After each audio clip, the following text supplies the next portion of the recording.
Hello friends, ଆଜିର ଏହି କାହାଣୀରେ ମୁଁ ଆପଣମାନଙ୍କୁ ଯେଉଁ କାହାଣୀ କହିବାକୁ ଯାଉଛି ସେ କାହାଣୀ ଶୁଣିଲା ପରେ ଆପଣମାନଙ୍କର ନିଶ୍ଚୟ ଠିଆ ହୋଇଯିବ। ଚାଲନ୍ତୁ ଆଉ ଡେରି ନକରି କାହାଣୀଟିକୁ ଆରମ୍ଭ କରିବା। ମୁଁ ଆଜିର କାହାଣୀରେ ଆପଣମାନଙ୍କୁ କହିବି କେମିତି ମୁଁ ମୋର ମୋଟି ସବିତା ଖୁଡ଼ିଙ୍କୁ ଜବରଦସ୍ତି ଗେହିଲି। ସବିତା ଖୁଡ଼ିଙ୍କର ବୟସ ପାଖାପାଖି 42 ବର୍ଷ ହେବ। ତୋଫା ଗରି ନୁହନ୍ତି, କିନ୍ତୁ ଟିକେ ମୋଟି, ସାଇଜ୍ 34, 38, 40 ହେବ। ମୁଁ ତାଙ୍କୁ ସବୁବେଳେ ଅଲଗା ନଜରରେ ଦେଖେ, କିନ୍ତୁ କେବେ ମୋତେ ସୁଯୋଗ ଟିକେ ମିଳିନଥିଲା। ତାଙ୍କର ମୋର ସବୁ କଥାରେ ଖାଲି ହେଁ ଫେଁ ଚାଲେ। ଅଳ୍ପ ଦିନର କଥା, ବର୍ଷା ଦିନ ହୋଇଥାଏ। 4ଟା ଟାଇମ୍ ହେବ। ମୁଁ ଶୋଇ ଗିହାଗିହି କାହାଣୀ ଶୁଣି ମୋର ବାଣ୍ଡକୁ ହଲାଉଥାଏ। ହଠାତ୍ ଦାଦା ଫୋନ୍ କଲେ। କହିଲେ ଖୁଡ଼ିକୁ ନେଇକି ଗୋଟେ ଜାଗାକୁ ଯିବା ପାଇଁ, କାରଣ ତାଙ୍କ ଘରେ କେହି ନଥିଲେ। ମୁଁ ସେଠୁ ମନା କରି ନପାରି ହଁ କରିଦେଲି। କିନ୍ତୁ ମୋତେ ବିରକ୍ତ ଲାଗୁଥିଲା ଯେ ଶଳା ମଣିଷ ଟିକେ ଏନ୍ଜୟ କଲାବେଳକୁ ଉଠିବ। ହଠାତ୍ ମୋର ଶୈତାନୀ ବୁଦ୍ଧି ଜାଗି ଉଠିଲା। ଭାବିଲି ଖୁଡ଼ିଙ୍କୁ ପିଠିରେ ବାଡ଼େଇ ଦୁଧର ମଜା ନେବି। ମୁଁ ସେଠୁ ଗୋଟେ ବଟିକା ଖାଇ ମୋର ବଶୀକରଣ ପାଉଡର ଓ ବେଲୁନ୍ ଧରି ରେଡ଼ି ହୋଇଗଲି ଯିବା ପାଇଁ। କାଳେ କ'ଣ ସୁଯୋଗ ମିଳିପାରେ। ଖୁଡ଼ି ବି ଲିପଷ୍ଟିକ୍ ମାରି ପୁରା ରେଡ଼ି। ମୁଁ ମୋର ପଲ୍ସର 220 ବାଇକ୍କୁ ବାହାର କଲି। ଖୁଡ଼ି ଟିକେ ମୋଟି ହୋଇଥିବାରୁ କଷ୍ଟ କରି ମୋ ପଛରେ ବସିଲେ। ମୁଁ ବାଇକ୍ ଷ୍ଟାର୍ଟ କରି ଚାଲିଲି। ସାହିଟା ପାର ହେବା ପରେ ଖୁଡ଼ିଙ୍କର କ'ଣ ହେଲା କେଜାଣି ମୋର କାନ୍ଧ ଉପରେ ହାତ ରଖି ବସିଲେ। ମୁଁ ମନେ ମନେ ଭାବିଲି ମାଇକିନା କ'ଣ ଭଲ ସୁଯୋଗ ଦେଉଛି ତ। ମୁଁ ବ୍ରେକ୍ ମାରିବା ବେଳେ ତାଙ୍କ ଦୁଧ ମୋ ପିଠିରେ ଚାପି ହେଉଥିଲା। ଏଣୁ ମୋର ବାଣ୍ଡ ପୁରା ଗରମ। ତା ସାଙ୍ଗକୁ ଗୋଟେ ସୁନ୍ଦର କଥା ପକେଇ ମୁଁ ବାଇକ୍ ଚଲେଇଥାଏ। ଆଉ 30 ମିନିଟ୍ର ବାଟକୁ 45 ମିନିଟ୍ ଲଗେଇଲି। ମୋ ବାଣ୍ଡ ଚଡ଼ି ଭିତରେ ଠେସି ହୋଇ ଲାଳେଇକି କଷ୍ଟ ହେଉଥାଏ। ସେଠି ପହଞ୍ଚି 10 ମିନିଟ୍ ଭିତରେ କାମ ସାରି ଆମେ ଫେରିବାକୁ ଲାଗିଲୁ।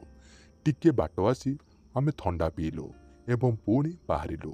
ସେ ତାଙ୍କ ପଜରେ ବସିଥାନ୍ତି। ମେଘ ଟିକେ ଢାଙ୍କିଥିବାରୁ 5ଟା ବେଳକୁ ଅନ୍ଧାରିଆ ଦିଶୁଥାଏ। 5 କିଲୋମିଟର ଆସିଲା ପରେ ଗୋଟେ ରଗଡ଼ିଆ ଜଙ୍ଗଲ ପଡ଼େ। ହଠାତ୍ ସେହି ଜାଗାରେ ବର୍ଷା ବଡ଼ ବଡ଼ ଟୋପା ପକେଇଲା। ଖୁଡ଼ି ପୁରା ବ୍ୟସ୍ତ ହେଉଥାନ୍ତି। ମୁଁ ଟିକେ ସ୍ପିଡ୍ ବଢ଼େଇଲି। ମୋର ନଜର ପଡ଼ିଲା ଗୋଟେ ଚାଳିଆ ରୋଡ଼ ସାଇଡ଼ରେ ଅଛି। ମୁଁ ତେଣୁ ସେଠି ଗାଡ଼ିକୁ ଅଟକେଇ ଦେଲି। ଆଉ ଆମେ ଓହ୍ଲେଇ ପଡ଼ି ଚାଳିଆ ଘର ଭିତରକୁ ପଶିଗଲୁ। ସେଇଟା ଗୋଟେ ହାଣ୍ଡିଆ ବାଲିର ଚାଳ ଘର। ଭିତରକୁ ଗୋଟିଏ ଛୋଟ ବାଟ ଥାଏ। ଆଉ ଗୋଟେ ପଟା ଖଟ ବି ପଡ଼ିଥାଏ। ବୋଧେ ହାଣ୍ଡିଆ ବାଲି ସେଇଠି ରେଷ୍ଟ ନିଏ। ମୋ ମୁଣ୍ଡ ଟିକେ ଓଦା ହୋଇଯାଇଥିଲା। ମୁଁ ଟ୍ରାଉଜର ପିନ୍ଧି ଯାଇଥିବାରୁ ରୁମାଲ ନେଇନଥିଲି। ତେଣୁ ଖୁଡ଼ି ମୋତେ ରୁମାଲ ଦେଲେ ମୁଣ୍ଡ ପୋଛିବା ପାଇଁ। ସେ କିନ୍ତୁ ବ୍ୟସ୍ତ ହେଉଥାନ୍ତି ମୁଁ ହଇରାଣ ହେଲି ବୋଲି। ମୁଁ କହିଲି କିଛି ଅସୁବିଧା ନାହିଁ, ଟିକେ ସୁଯୋଗ ମିଳିଲା ତ ତୁମର ସେବା କରିପାର। ସେ ଟିକେ ହସିଲେ। ମୁଁ କହିଲି ଆସ ଭିତର ଖଟିଆରେ ବସିବା। ସେ ସେଠୁ ଯାଇ ବସିଲେ। ମୁଁ ବି ବସିଲି। ଆଉ ବାହାରେ ଏପଟେ ବର୍ଷା କୁଟୁଥାଏ। ମୋର କିନ୍ତୁ ମନ ଉଚ୍ଛନ, ଶଳା ଯାହା ହେଉ ପଛେ ମାଡ଼ି ବସିକି ଆଜି ଖୁଡ଼ିଙ୍କୁ ନିଶ୍ଚୟ ଗେହିଦେବି। ମୁଁ ମୋର ସୁଯୋଗକୁ ଅନେଇଥାଏ। ଆଉ ସେ ବସି ମୋବାଇଲ ଦେଖୁଥାନ୍ତି। 5 ମିନିଟ୍ ପରେ ମୁଁ ପୁରା ଫାଇନାଲ କରିଦେଲି ଯେ ଯାଉଛି ଜବରଦସ୍ତି ମୋ ଆଡ଼ୁ ଆରମ୍ଭ କରିକି ଗେହିଦେବି, ନହେଲେ ସୁବିଧା ହାତରୁ ଖସିଯିବ। ଏହା ଭାବି ମୁଁ ଗୋଟେ ଗିହା ଭିଡ଼ିଓ ସର୍ଚ୍ଚ କରି ଜାଣିକି ଦେଖିଲି। ଆଉ ଖୁଡ଼ିଙ୍କୁ କହିଲି ଦେଖ କେମିତି ମଜା କରୁଛନ୍ତି। ଖୁଡ଼ି କହିଲେ ଛି ସେଗୁଡ଼ା କିଏ ଦେଖେ। ମୁଁ ତାଙ୍କୁ ଗୋଟେ ଟୋକାଟେ ବିୟାକୁ ଚାଟିକି ଲାଳ ବାହାର କରୁଥିବାର ଦେଖେଇଲି। ସେ ମୁହଁ କଡ଼େଇକି ସେଇଠୁ ଦେଖିଲେ। ଏମିତି 2 ମିନିଟ୍ ହେବ ଦେଖିଛୁ। ମୁଁ ତାଙ୍କ ପାଖକୁ ଲାଗିଯାଇ ଜଙ୍ଘକୁ ଅଳ୍ପ କି ଆଉଁସିବାକୁ ଲାଗିଲି। ସେ ବି ଟିକେ ଟିକେ ଭିଡ଼ିଓ ଦେଖିବା ଆରମ୍ଭ କଲେ। ଭିଡ଼ିଓରେ ଗୋଟେ ଟୋକା ଗୋଟେ ମାଇକିନାକୁ ରୋଷେଇ ଘରେ ଠିଆ ଠିଆ ବିକଳିଆ ଭଳିଆ ଗେହୁଥିଲା। ଖୁଡ଼ି କହିଲେ ଏମିତି ଭିଡ଼ିଓ କରିକି କାହିଁକି ଛାଡ଼ୁଛନ୍ତି। ମୁଁ କହିଲି ଆମ ଭଳି ଟୋକା ଦେଖିବା ପାଇଁ। ଏମିତି 5 ମିନିଟ୍ ଦେଖିବା ଭିତରେ ଖୁଡ଼ି ବି ଟିକେ ଟିକେ ଗରମ ହୋଇ ଶୀଘ୍ର ନିଶ୍ୱାସ ଛାଡ଼ୁଥାନ୍ତି। ବର୍ଷା ବି କମି ନଥାଏ। ଆଉ ବାହାର ପୁରା ଅନ୍ଧାର। ମୋ ମୋବାଇଲର କ୍ୟାମେରା ଅନ୍ କରି ଫ୍ଲାସ୍ ଲାଇଟ୍ ଜଳେଇବା ନାଁରେ ଡେରିକି ଥୋଇଦେଲି। ବାଟ ପାଖରେ ଥିବା ଲୁଗାକୁ ଟାଣିଦେଲି। ଆଉ ଖୁଡ଼ିଙ୍କଠୁ ମୋବାଇଲ ଆଣିକି ରଖିଦେଇ କହିଲି ଖୁଡ଼ି ମୋର ଗୋଟେ କଥା ଶୁଣିବ। ସେ କହିଲେ କୁହ। ମୁଁ କହିଲି ଏ ସୁଯୋଗକୁ ମୁଁ ହାତଛଡ଼ା କରିବା ପାଇଁ ଚାହୁଁନି, ତୁମକୁ ଟିକେ ଉପଭୋଗ କରିବା ପାଇଁ ଚାହୁଁଛି। ମୋ କଥା ଶୁଣି ସେ ପୁରା ରାଗିଗଲେ। ଆଉ କହିଲେ ତୁମେ କ'ଣ ପାଗଳ ହୋଇଗଲ? ମୋଠୁ ଅଧା ବୟସ ସାନ ପୁଅ ପରିକା ଆଉ ମୋର ଇଜ୍ଜତ ସହ ଖେଳିବାକୁ ଚାହୁଁଛ। ମୁଁ କହିଲି ଦେଖ, ତୁମେ ନାରୀ, ମୁଁ ପୁରୁଷ, ସମ୍ପର୍କ ଯାହା ହେଉ ମୋର ଫରକ ନାହିଁ। ତୁମେ ରାଜି ନହେଲେ ବି ମୁଁ ତୁମକୁ ଆଜି ଏଠି ଉପଭୋଗ କରିବି, ତେଣୁ ତୁମେ ଯାହା କରୁଛ କର। ସେ ସେଠୁ ଉଠି ପଡ଼ିଲେ। ମୁଁ ଯାଇ ତାଙ୍କୁ କୁଣ୍ଢେଇ ପକେଇଲି। ସେ ବଟିକା ଖାଇଥିବା ନିଶାରେ ମୋର ବ୍ଲଡ୍ ଫ୍ଲୋ ହେଭି ହେଉଥାଏ, ତେଣୁ ବାଣ୍ଡ ଗରମକୁ ମୁଣ୍ଡ ଗରମ। ସେ ଭିଡ଼ିମୋଡ଼ି ହେଉଥାନ୍ତି ଆଉ କାନ୍ଦୁଣୁ ମାନ୍ଦୁଣୁ ହେଉଥାନ୍ତି। ମୁଁ ତାଙ୍କୁ ଚୁମା ଦେଇ ତାଙ୍କ ଗାଣ୍ଡିକୁ ଦଳି ଚାଲିଲି ଏବଂ ଲୁଗାକୁ ଟେକି ଚାଲିଲି। ସେ ମୋର ହାତକୁ ଛାଟି ଦେଉଥାନ୍ତି। ମୁଁ କିନ୍ତୁ ବିରୋଧକୁ ଅବରୋଧ କରି ଆଗକୁ ଆଗେଇ ଚାଲିଲି। ତାଙ୍କର ଲୁଗା କାନିକୁ ଖସେଇ ଦେଲି ଆଉ ବେକମୂଳକୁ ଜିଭରେ ଚାଟି ଚାଟି ଦୁଧକୁ ପାକୁଳେଇବା ଆରମ୍ଭ କଲି। ଏପଟେ ଦୁଇ ହାତରେ ତାଙ୍କ ଗାଣ୍ଡିକୁ ଦଳି ଦଳି ଗାଣ୍ଡି କଣାରେ ଗାଣ୍ଡି ପାଖରେ ଆଙ୍ଗୁଳି ପୁରାଉଥାଏ। ମୁଁ ଲକ୍ଷ୍ୟ କଲି ଖୁଡ଼ୀଙ୍କ ରାଗିବା ଟିକେ କମି ନିଶ୍ୱାସ ବେଗ ବଢ଼ୁଥାଏ। ମୁଁ ଏହାପରେ ତାଙ୍କୁ ଜବରଦସ୍ତି ଠେଲି ଖଟରେ ଶୁଆଇଲି। ତାଙ୍କ ଆଖିରୁ ଲୁହ ଖସୁଥାଏ, କିନ୍ତୁ ମୋର କିଛି ଫରକ ନାହିଁ। ମୁଁ ତାଙ୍କ ହୁକକୁ ଖୋଲିଦେଲି ଆଉ ଦୁଧକୁ ଦଳି ଦଳି ନାହିକୁ ଚୁମା ଦେବାକୁ ଲାଗିଲି।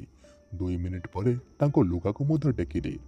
ସେ ବି ବୋଧେ କିଛି ଉପାୟ ନ ପାଇ ନୀରବ ରହିଲେ। ବିୟାରେ ତାଙ୍କର ବହୁତ ବାଳ। ମୁଁ ବିୟାରେ ହାତ ମାରିବାକୁ ଲାଗିଲି। ବିୟା ପୁରା ଲାଳେଇକି ଥାଏ ଆଉ ସେ ଗୋଡ଼କୁ ମେଲେଇ ଦେଲେ ବିୟା ଭିତରେ ଗୋଟେ ଆଙ୍ଗୁଳି ପୁରେଇ ଆଗପଛ କଲି ଓ ପେଟକୁ ଜିଭ ଲଗେଇ ଚାଟିବାକୁ ଲାଗିଲି। ସେ ମଧ୍ୟ ଆଉ ସମ୍ଭାଳି ନ ପାରି ଚିତ୍କାର କରିବାକୁ ଲାଗିଲେ। ଏମିତି 5 ମିନିଟ୍ ପରେ ମୁଁ ତାଙ୍କ ବାଳୁଆ ବିୟାକୁ ଚାଟିବାକୁ ଲାଗିଲି, ହେଲେ ପ୍ରବଳ ଗନ୍ଧ ହେଉଥାଏ। ମୁଁ ଆଉ ଜିଭ ମାରିଲି ନାହିଁ ଆଉ ତାଙ୍କର ଲାଳ ବାହାରି ପୁରା ଫେମ୍ପଲ ହେବାକୁ ଲାଗିଲା। ମୁଁ ଆଉ ଡେରି ନ କରି ମୋର ଟ୍ରାଉଜର ଆଉ ଚଡ଼ିକୁ ଖୋଲି ଆଣ୍ଠେଇ ପଡ଼ି ତାଙ୍କ ବାଳୁଆ ବିୟାରେ ବାଣ୍ଡକୁ ସେଟ୍ କଲି ଓ ଧୀରେ ଧୀରେ ପୂରେଇବାକୁ ଲାଗିଲି। ବିୟା ଭିତର ପୁରା ଟାଇଟ୍ ଥିଲା। ଏମିତି କିଛି ସମୟ ଗେହିବା ପରେ ଖୁଡ଼ୀ ଟିକେ ସଁ ସଁ ହୋଇ ଭ ଭ ହୋଇ କାନ୍ଦିବାକୁ ଲାଗିଲେ। ବର୍ଷା କୁଟୁଥିବାରୁ ବାହାରକୁ ଶୁଭିବାର ଟେନସନ୍ ନଥିଲା। ମୁଁ ସେଠୁ ତାଙ୍କ ଉପରେ ଶୋଇପଡ଼ି 2 ହାତରେ ମୁଣ୍ଡକୁ ଧରି ଓଠକୁ ଚଷିବାକୁ ଲାଗିଲି ଓ ନିର୍ଘାତ ଗେହିବାକୁ ଲାଗିଲି।